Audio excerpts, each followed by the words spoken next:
That movie specifically, though, is very creepy to me just because I grew up kind of in rural Virginia and we actually had like kind of like a cornfield or like a big field behind my house. That's also the movie where like they're at the birthday party scene, right? Walking along the thing and I'm like, oh my God. Like it's kind of it's scary. It scares me just to see it. I'm like, all right. Yeah, there's definitely that scene I tried to forget.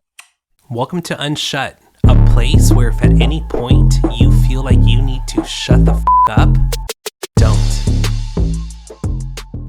Hey Tim, can you hear me? I can. Sorry, let me get my video set up. This is my brand new laptop that I'm using, so I'm trying to You're all see. good, no worries. How's your day going? Pretty good. I'm fucking freezing right now. It's so cold. Sick. Well, thanks for having me on. I really appreciate it. Yes, no, for sure. Where are you at right now? Are you still in the East Coast or Yeah, I'm in Richmond, Virginia. So it's about 30 degrees here today. We get like kind of a mild winter, but just kind of depends. damn, so I was complaining about 50-degree weather. Hey, that's still cold for Texas. I've been there when it's been like 110 down in like Houston and it gets hot down there. So I'm sure 50 feels pretty cold. It does. It's pretty chilly. If you hear the doorbell ring, there's somebody that might be coming to fix my plumbing, but it should be fun.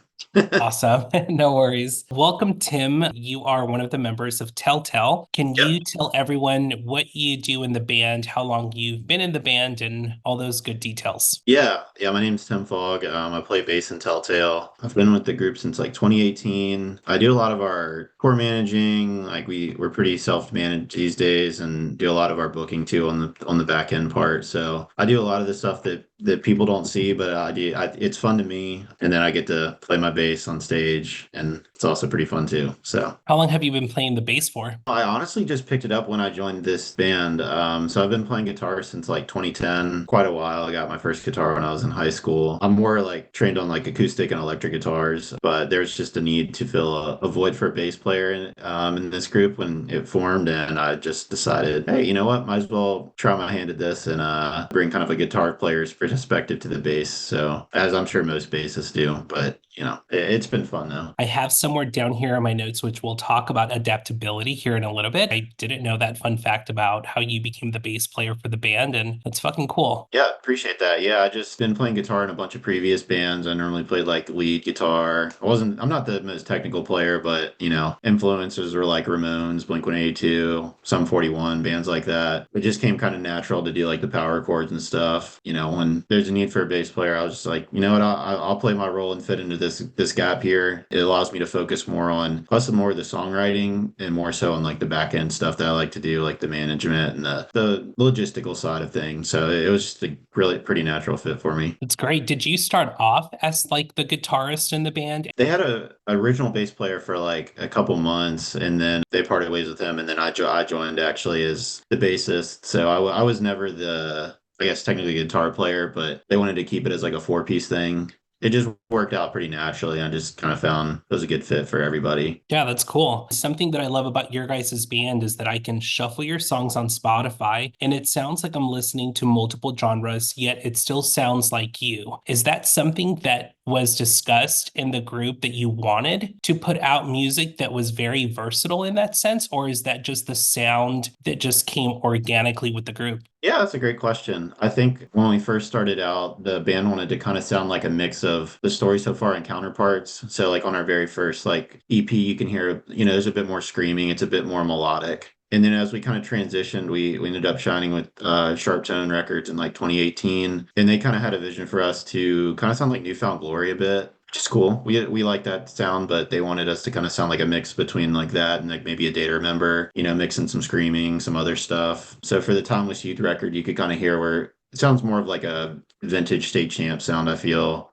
Just that's just kind of the direction they wanted to go towards. And, we had a couple singles that we really liked from that record that were the backbone for that whole album that kind of just created that sound. We did some DIY touring and kind of shifted. We kind of got back to our original roots of just, we're gonna splice in some more melodic stuff, but also incorporate some more pop elements. So as we get into like some of the singles we have, like What a Shame and Won't Be Me, those are a little bit more produced with some like pop elements like The Weekend, the 1975, stuff like that. And then as we kind of get into the Lie Your Way Out EP, that's kind of the record where we were like, all right, we'll go back to more some of the heavier side. There's some breakdowns in that. We started exploring some of our, I guess, core influences like bands like Seether, set your goals. There's some different things in there that we just tried to take bits and pieces of different bands, different artists, and splice it into our music. And then with our upcoming record we just did, it's definitely more of a cohesive. I'd say it's the most cohesive album we've ever done. Every influence we have is in like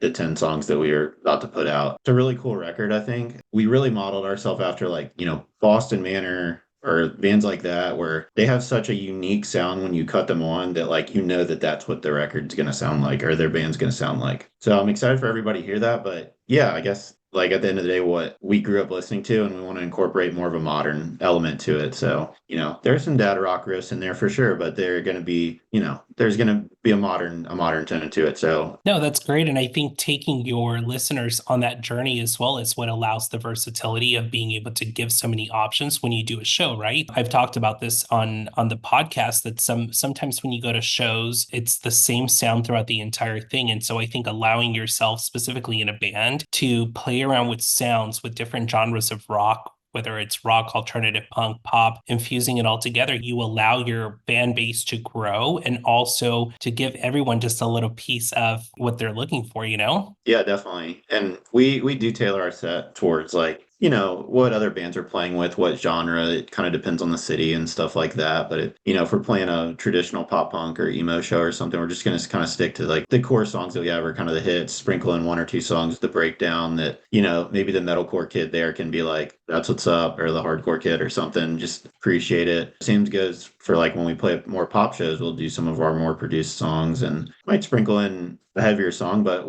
you play towards the audience. You want the show to be cohesive with the other bands, and we've always been told you want to be either the softest band on the heaviest show or the heaviest band on the softest show, and that's just been some cool advice that we kind of take. Just sprinkle in something maybe somebody wasn't looking for in the show, but it just spices it up. I love that. I've never heard that before, and I absolutely love that. While we're speaking on sound, if Tim could pick a big picture film and your music is going to be featured in a movie, what would your music be featured in? Maybe like a sci-fi. I mean, we just put out a song called Other Side. The whole kind of like concept of this new record is it's very like sci-fi, very like very weird. We took a lot of influence from like Marilyn Manson music videos and just we're really into like horror and stuff. So I think that would be cool. But if just one movie to ever have a song in, it would be like Jurassic Park or Jurassic World 4 or something. I don't know. That's just my thing. So I love that. And I love that you brought up sci-fi because that was totally the vibe I was going for in my notes when I'm like, awesome. if they could play that in any genre, what type of genre would it be? But we will talk about that song here in a little bit, but I think that's so spot on. And I think it's refreshing to find music that creates visuality without having to have any. Yeah, I appreciate that. Yeah, we really kind of dove into this album cycle and tried to make all the branding cohesive and the songs and everything. And I'm glad it kind of like shows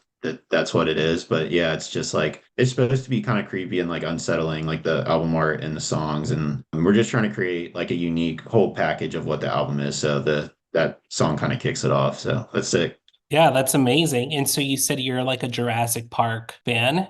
Oh yeah, big fan of Jurassic Park. Got a lot of their Lego sets that they've done over the years. Got all the movies and box sets. I just a really core film franchise for me. I just kind of grew up watching it, and I like dinosaurs point blank. So That's awesome. Do you think there will be more? I think they've put it to bed, which I'm totally at peace with. I wasn't biggest fan of Jurassic World 3, but the first three Jurassic Parks I really enjoyed, and same with Jurassic World was incredible. So I think they're in a good spot with it. I hope there's no spin-offs. I just think it should just be one of those things where it is what it is. And I think the fans of the franchise can just kind of like interpret it, the endings how they want. Yeah, absolutely. I know that you're named after the Edgar Allan Poe story, The Telltale Heart, but since social handles did not allow hyphens, you made it one word, which this is where I was going with the whole adaptability thing. To me, this showed your capability as a band to be able to adapt and make it work. What's been a challenge on social media that's made it difficult to adapt to as a band? Yes, that is correct. Yeah, we did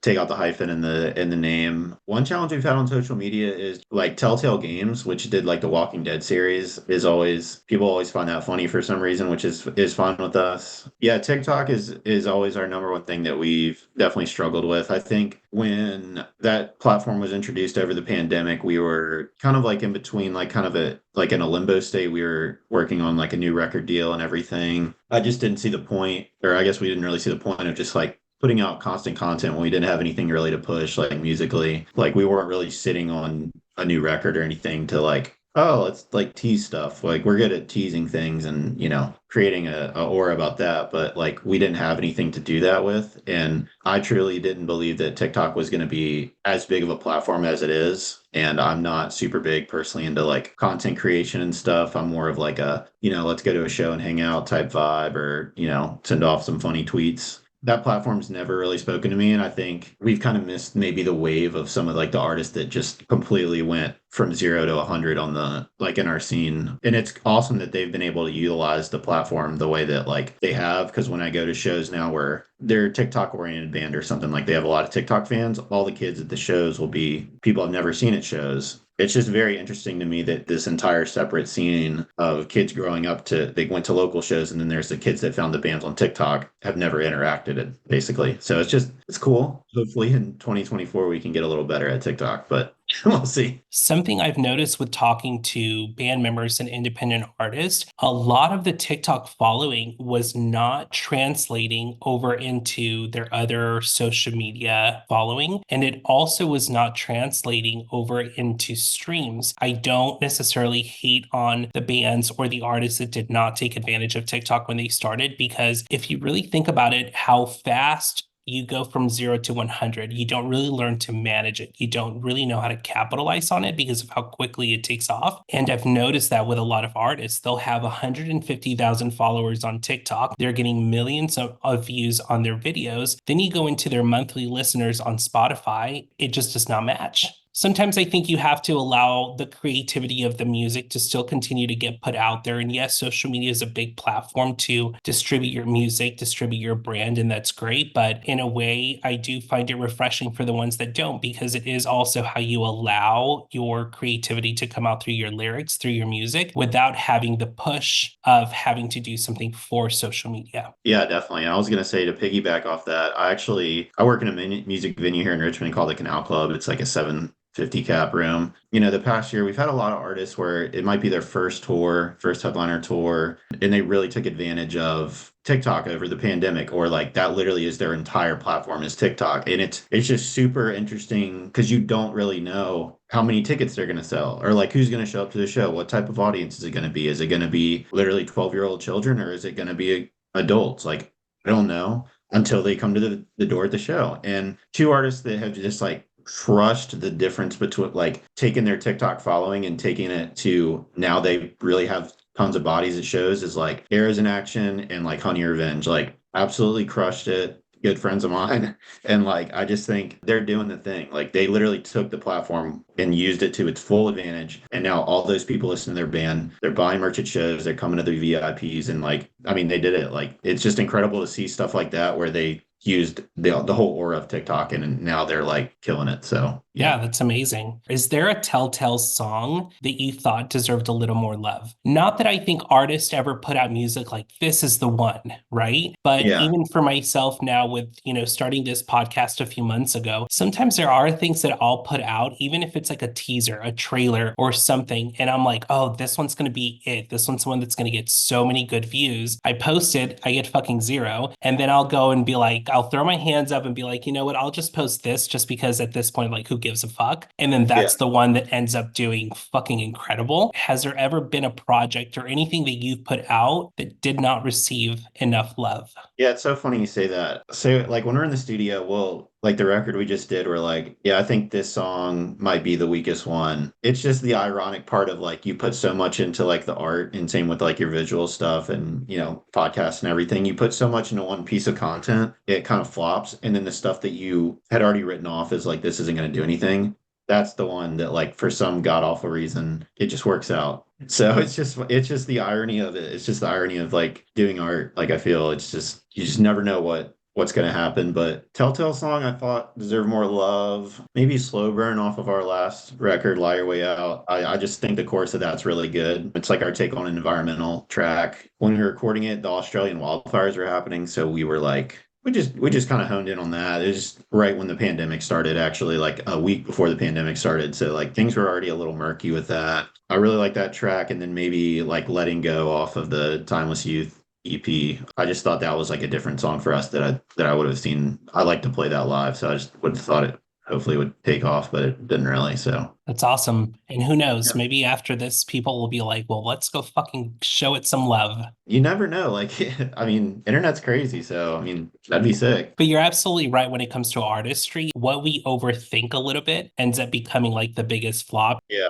you never know. But I also love it because I do think it allows the creativity to also keep pushing, right? You constantly have to keep reminding yourself you're putting out this music because you love it, not because you're trying to put it out to please your audience. And I think that that's also the beauty of it. Think of how many artists they'll post something flop and then you never hear from them again. Yeah, it's just about being consistent and like just continuously posting stuff and like I said, like kind of feeding into the algorithm and like when we really want to push a song, I feel like people can tell like, oh, this is good stuff, but like it's hard sometimes. Oh, for sure. What can you tell us about your latest single, Other Side? I really like that song. I think it's one of the stronger ones from the record. I think the chorus is pretty tight. I think it's one of those songs that's like up to interpretation. It can be about a relationship. It could be about the movie Signs. I mean, it could be about anything, you know. We recorded the music video for that in very rural Virginia. We rented an Airbnb on like this little lake, and we basically like redid this entire cabin to like kind of look like a kind of a crime scene with like supposed to our singer comes in, he's basically like moving between reality of being alive and dead, so like it was just kind of like just an interesting vibe. We tried to just have fun with the video and just again make it very sci-fi, make it kind of weird, feel whatever you want to feel while watching or listen to it, but like that's why we write music, is so people can, you know, if you want to feel one way about something, cool, if you want to take it another way, go for it. So You mentioned the movie Signs, so oh you god, somewhat brought up aliens. What yeah. is Tim's take on aliens? Oh, they definitely exist for sure. That movie specifically, though, is very creepy to me just because I grew up kind of in rural Virginia and we actually had like kind of like a cornfield or like a big field behind my house. And we lived like kind of in the middle of nowhere. So when I saw that movie and like the aliens start coming out of like coming in the house and stuff, I was like,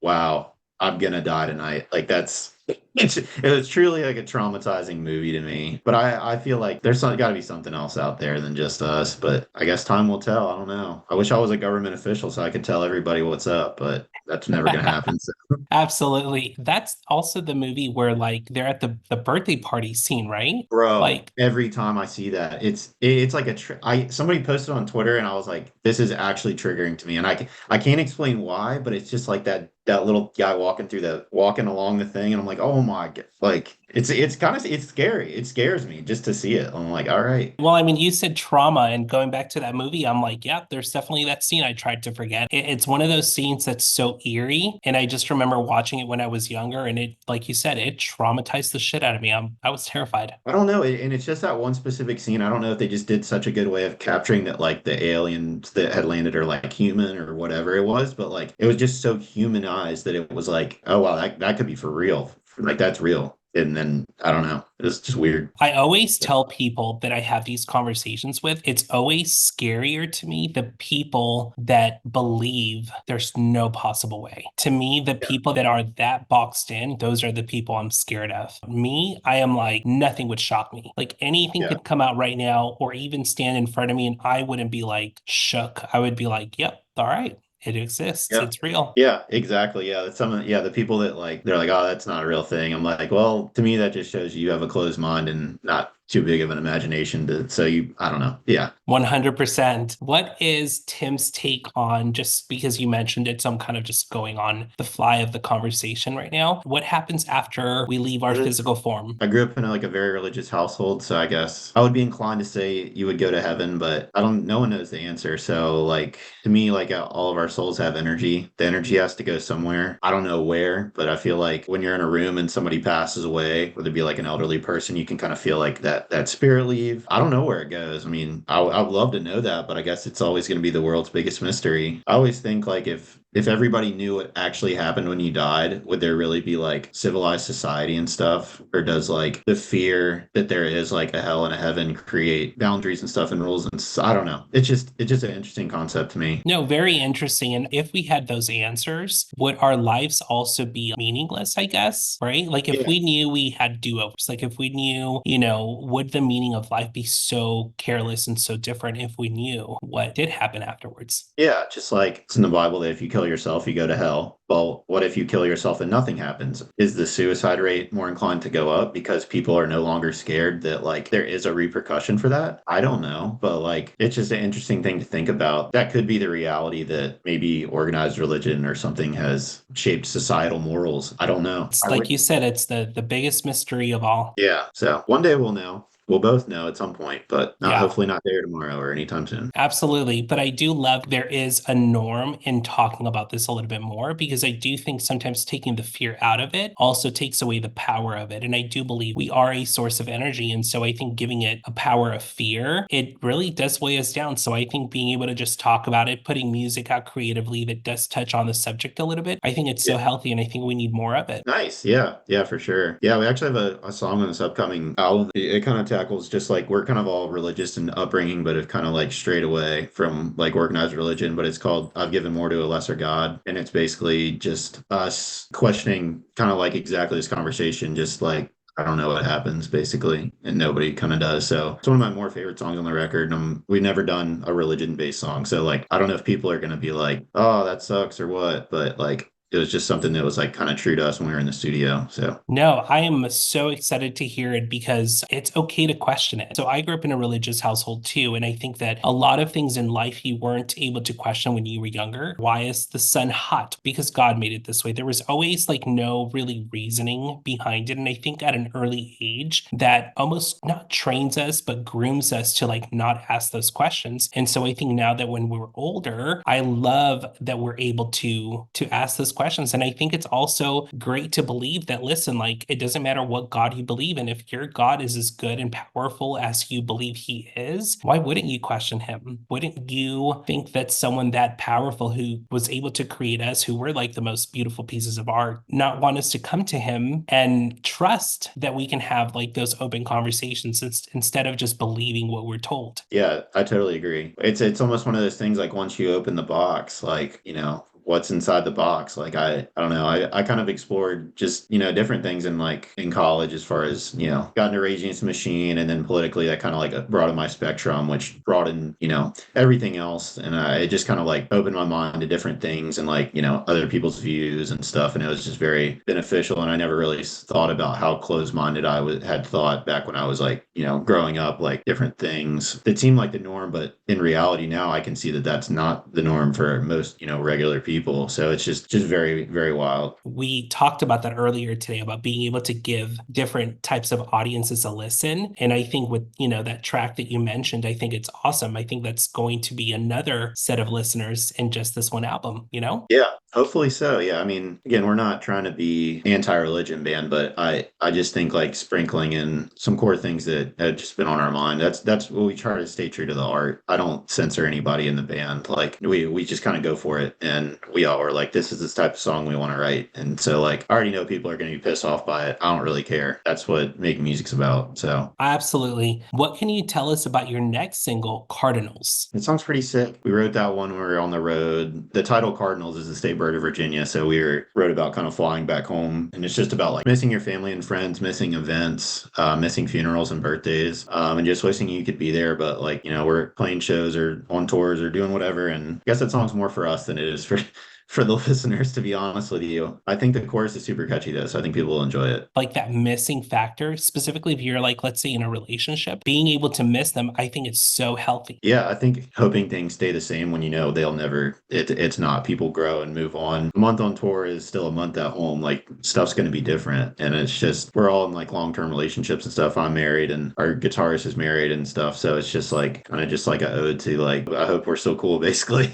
So Yeah. Kind of funny, but No, I yeah. love it. Songs typically start with a sound, a vocal, a beat, or anything like that. Has a song concept ever come from something that caught your eye and inspired you to write about? It's almost like storytelling. I look at songwriting kind of like storytelling. And that's normally when we have some of our more better lyric sets. It's going to be like, it's really, I'm telling a story and I'm like, it's something I'm super passionate about. So yeah, I think it's important to like have experiences too that just kind of mold you into, damn, this sucked, but this is what happened. I'm just going to write a song about it and like, hope it doesn't happen to me. So, Yeah. so, Yeah, well, and I so. think being able to take like the visuality of things and being able to put it down on paper, it's a very tough task, specifically when you're talking about moments of your life. And when it comes to, like you said, things that you maybe don't even want to experience anymore, or things that you would like to experience, but being able to put that down on paper, I feel like it's a really good way to, in a way, giving it life. Yeah, for sure. We write quite a few songs about just like our mental health struggles too. And so like when I'll go back and listen to a song, I'll be like, oh, I was like at this in this spot at this time, or like John was going through this at this time, or they're almost like callbacks to like just core memories that we have. And it like I know for other people it kind of helps them get through like tougher stuff that they're going through, which is awesome. But for like us, it's almost like a callback to remember the spot we were in or like how painful something was. And it's just like a reminder you can get through that basically, or just like not relive it. Why do you think that message is so important to you guys, specifically mental health? I noticed in previous interviews as well, that's something that's very openly talked about, which I appreciate. But why do you think that is so important for your guys' group? Yeah, I mean, we all struggle with it. I'm on antidepressants. I mean, everybody says it's not something that's super talked about. I think mental health is talked about a good amount now, which is awesome. I think it could be talked about more, but it's really hard to just reach out and like truly use like the resources and stuff I think that are out there. Like it took me a while to get like a therapist or just be like really make a call to somebody. And mental health is not like I was just talking about this to my parents the other day. I'm like, it's not like a quick fix for a lot of people. It's like kind of like riding a wave.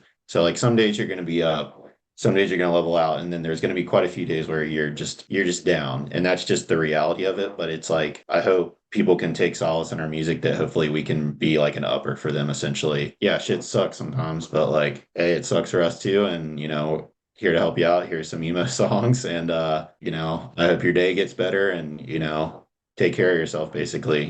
Just go walk by the river, go get some sunlight, get out of the house. That's kind of what our band's about. Just treat yourself good. Take some time to treat yourself and just appreciate like, I like to go outside sometimes and just feel like the air. It sounds stupid, but just going out and being outside, feeling breeze, feeling the cold, it makes me feel like a person. Our band never was set out to be like, oh, this is all about, mental health and depression and stuff. But, growing up, that's just something that was affecting everybody and still does. So it's a good outlet for that. Something I've never known how to express or how to put it into words is how my mind is constantly running on creativity. And what happens when I cannot shut that brain down? I don't sleep. Then I go weeks with, being sleep deprived. And I don't even know, like even now, I'm struggling to even put it into words. It's you can't shut that creativity brain off, and it's not intentional. It's not because there's a seek or a need for attention. It's just how do you shut it off? Yeah, yeah, I feel that. I feel like in some of my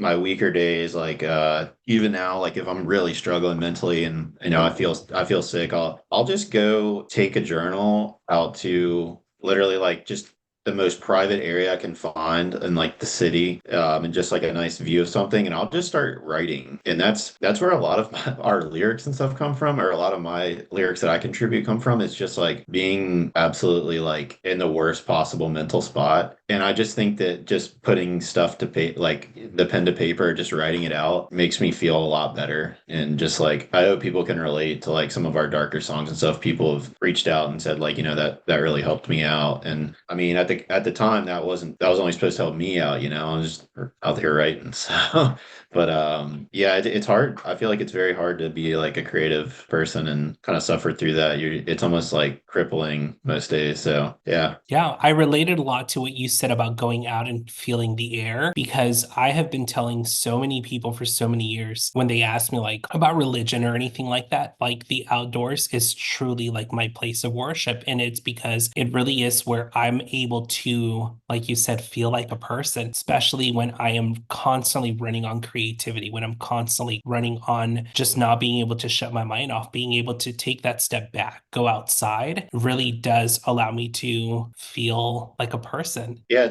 it's a weird thing to say. I mean, it's just but sometimes like when you're just mentally bogged down so much, I literally I'll just go out and just drive around and be like, it's cold. That feels good to me right now. Like it's just a reminder that like you're in your skin basically, like you're still there. And it's hard to explain, but it feels good to just be like, damn, that's the air. It's hot or like feel something different. I don't know.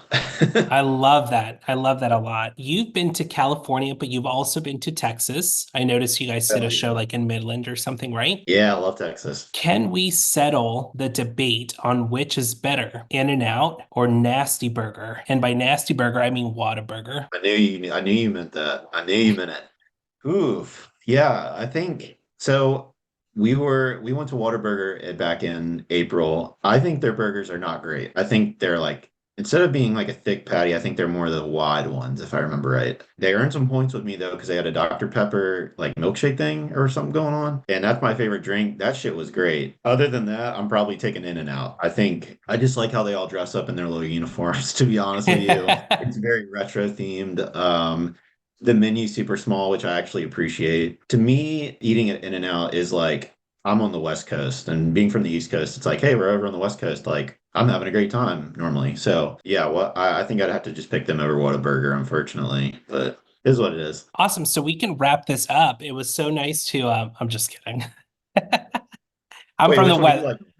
In-N-Out, man. I'm from California. So Oh, to okay, me, okay, okay. there's like no comparison. Animal style. I mean, once somebody put me onto that, I was like, oh yeah, this is literally a wrap. It's over. I will say you're absolutely right though. The shake from Whataburger, and I will say also their biscuits for breakfast are fucking boss. Yeah, I mean, in the Whataburger that we went to, it wasn't even in Texas. It was in like Oklahoma or something. So I can't even fully give them that.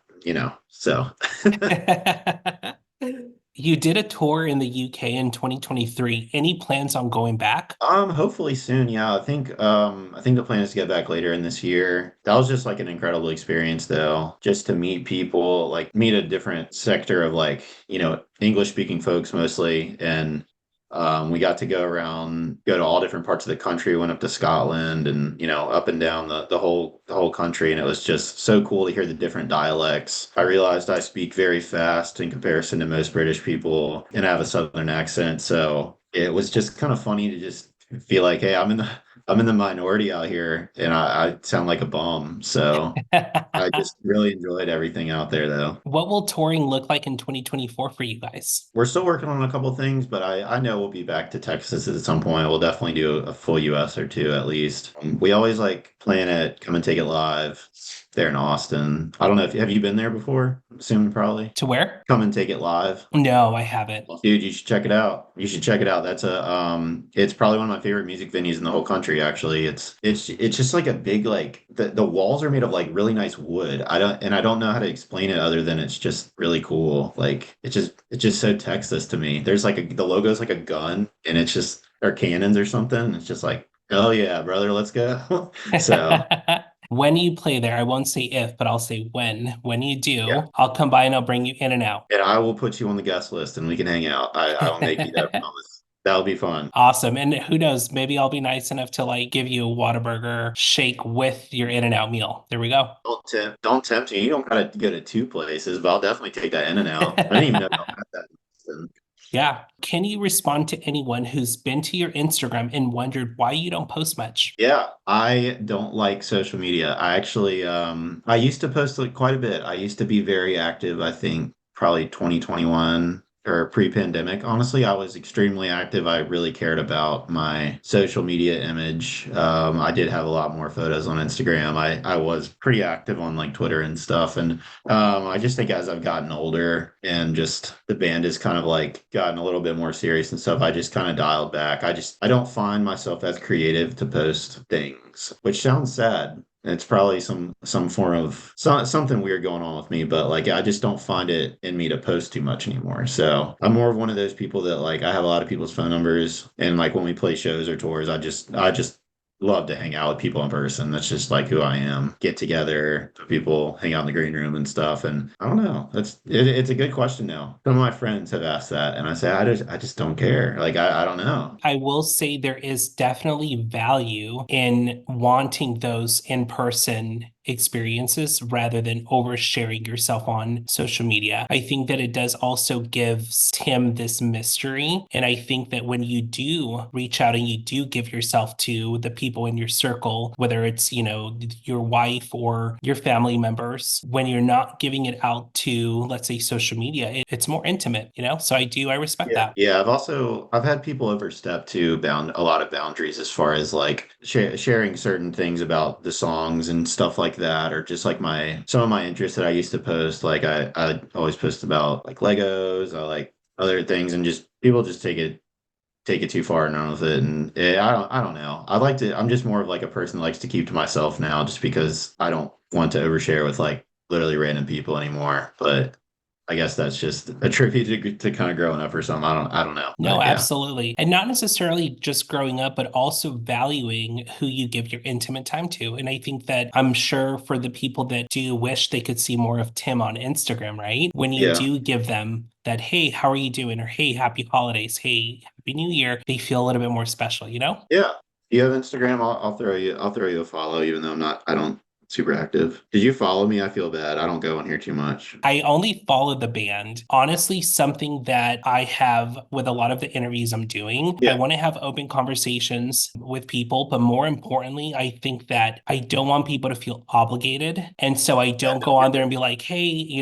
like I go crazy and following everyone because I also don't Yeah. want people to think that I'm using, if that makes sense. That makes sense. I always have this conundrum when we do like tours with bands or whatever, and like we haven't met the people yet, but I'm like, should I follow them because I'm gonna know them eventually, maybe Yeah. if they're cool. So like, yeah, I feel you on that one. It's Yeah. definitely a hard thing to like figure out, but Yeah. Well, and I also want people that I interview, I want them to follow me like after the episode. I truly want them to follow me because they appreciated the conversation in the episode. yeah, And not just like, hey, thanks for having me on. I'll give you a follow to give you a follow. If the interview is not liked and you don't like the outcome of the episode, I don't take it personal? we have definitely done interviews where like the questions don't make any sense or whatever, and it's just like cool. It's just a checkbox, but like this has actually been really fun. I haven't done an interview since our last record cycle. This is actually the first one we've done, so like it's just been like a super cool conversation. So appreciate you. Yeah. If not music, what would Tim be doing? So I actually have a degree in mechanical engineering with like a focus in like nuclear energy. And I really wanted to basically create a way to dispose of safe nuclear waste, which currently doesn't really exist. So that's what I studied in college and kind of put that entire thing like on the back burner when I wanted to graduate it. And then I started taking, music and stuff a little bit more seriously. And I'd like to pursue that at some point, but right now it's I can't dedicate all my energy into diving into like a career like that. So I'd probably be doing that. But for now, I work at a music venue and just kind of do my thing and, hang out. So yeah. That's amazing. I noticed something with spicy chips was a thing, whether it was Yeah. like the Taco Bell challenge thing or hot Cheetos. Who brings that to the band? It's definitely not me. I'm a Prowess Psych OCT, shout out. So my acid reflux is just kicking my ass every day, but that's probably a Travis thing. He's more into the spicy food. He likes to eat some of the more like extravagant, things when we go on tour. Me and him tried haggis for the first time, like on that UK tour. I mean, he just tries different things. Like he's into eating like weird things, which is cool. Yeah, he brings kind of like that. Let's get some voodoo chips. Let's get some hot kettle chips, like stuff like that. How old are you, Tim, if you don't mind me asking? Yeah, I'm 30. Okay, so I mean, some of us are discovering acid reflux in our mid 30s. So, hey, at least you know how to handle it. Yeah, got Tums for quite a while, and then like the Tums just like you can only eat so many damn Tums after whatever. So like I don't know. I don't treat my body super good as far as like eating the healthiest. I like a good salad as a palate cleanser, but I'm always down to like crush like burgers and hot dogs and spaghetti. Like I don't really care. So go. That's awesome. Well, thank you so much for, giving me the opportunity to chat with you today and also talking about the music. I feel like the insight of who you are is truly coming through in what we talked about. And I like what you guys are doing with the music. Well, thank you. Well, yeah, I appreciate you having us on. Like I said, I haven't chatted with anybody in a long time. This was definitely a very pleasant conversation. And the next time we're in Texas, if you're available, I'll definitely throw you on the list. You can hang out at a show or something. But yeah, this was super sick. That would be awesome. In-N-Out Burger, a shake from Whataburger, and I'll bring you Legos and we'll Oh my talk God, you'll all be my about. best friend forever. Be Awesome. Well, awesome. Tim, thank you so much. And to all the other band members, they sucked for not being able to be here today. I know. Ironically, our a couple of guys are on vacation. One of our guys is he's actually in LA going to visit like Death Valley, I think, and then like Joshua Tree. So he's like out in SoCal, but that it's their loss though. It just means that me and you get to chat more, so they can Exactly. get that. Exactly. No, it's been a pleasure truly, and I love that organically we were able to jump into some subjects I had no intention of talking about, and that's where I find value in conversation. So I appreciate you Nice. so much, Yeah, it's definitely nice when we can kind of just make it super organic. So yeah, I appreciate you as well. and I hope your plumbing stuff gets fixed soon. They didn't come. They didn't come. So I don't know. Well, I Hey, guess the day's over 5:30. I don't know. They went home. So hey, they knew better than to interrupt this awesome conversation, so they were like, "Oh, let's take care of it tomorrow." you're damn right they did. I would have got really thrown off if he had like rang the doorbell at like 5 or whatever. I would have been like, ah. So sick. Awesome. Well, thanks again so much, Tim. Yeah, good talking with you. Alrighty, bye-bye. Cheers. Hey, if you've made it this far, don't forget to follow the socials on the screen or in the description below. And don't forget to subscribe to this channel. See you next week.